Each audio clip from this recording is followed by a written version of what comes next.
Today we will be talking about sickle cell disease, a disease in which red blood cells are produced with a defect in the hemoglobin and usually results in either not having enough hemoglobin or the number of normal cells isn't high enough. Normal red blood cells carry a good amount of an iron-rich protein called hemoglobin, which takes oxygen from the lungs to the rest of the body and allows cell respiration. Sickle red blood cells contain abnormal hemoglobin called sickle hemoglobin. These cause the cells to develop a crescent or sickle shape. They are stiff, stick together, and can restrict the flow of blood to limbs and organs. This can cause pain, organ damage, and a higher risk for infection. Sickle cell disease is a type of anemia. An anemia is a condition where your blood has lowered the normal number of red blood cells, or if you don't have enough hemoglobin in your blood cells. Sickle cell disease can cause both lowered amounts of functional red blood cells and not enough hemoglobin in the blood, as I said before. This often results in some serious problems with the body, considering we need oxygen to survive.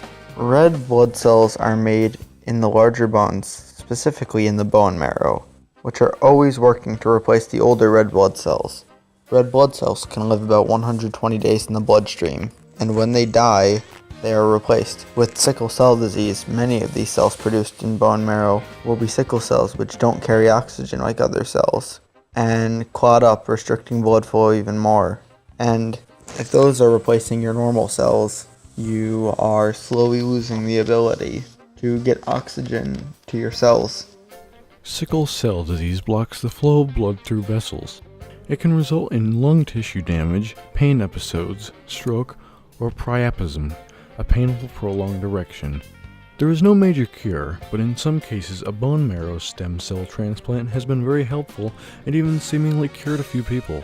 Hydroxyurea can also cause the body to produce more normal hemoglobin along with fetal hemoglobin and causes less sickle hemoglobin to be produced too greatly, reducing the effects of the disease. Because of these treatments, people with sickle cell anemia can now live into their 40s or 50s and sometimes even longer.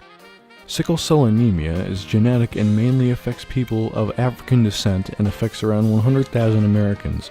Because of inheritance being the cause, it can't be prevented, only treated. With people with sickle cell disease should talk to a genetic counselor when they consider having kids.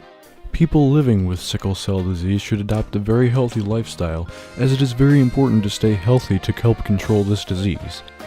People with the sickle cell gene from only one parent will still produce sickle cells, just many less of them, and can usually live a normal life.